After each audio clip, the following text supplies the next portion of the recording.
au début, il y a vraiment chez Émile Bernard quelque chose d'une audace et d'une sorte de singularité du traitement visuel du réel qui est admirable. C'est vraiment... On est obligé de changer de regard.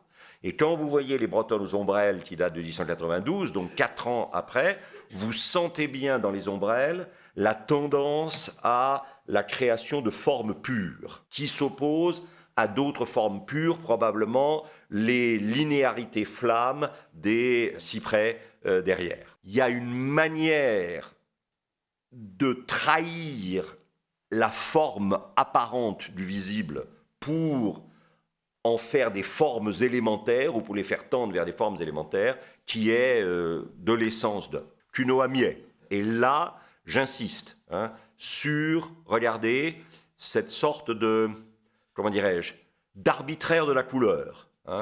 À la fois, on voit la gestuelle du peintre en train de faire le tableau, ça c'est très important, et deuxièmement, vous avez une volonté de ne pas correspondre à des couleurs qu'on pourrait dire naturelles, où vous avez une volonté de rajouter des couleurs qui pourraient très bien ne pas apparaître dedans. Et il suffit de regarder Bouguereau en comparaison avec Amiet pour voir que ce n'est pas le même monde.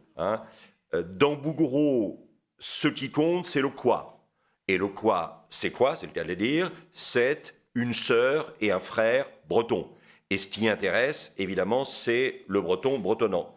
Chez Cuno à Miet, c'est un tout petit peu différent. Il y a l'exotisme de la Bretonne, mais il y a aussi un travail pictural qui ressort du comment plutôt que du quoi.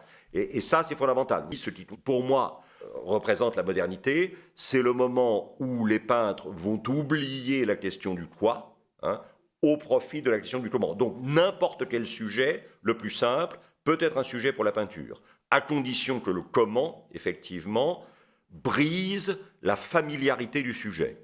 L'objectif de la peinture, c'est de briser la familiarité du sujet et de nous obliger à regarder mieux.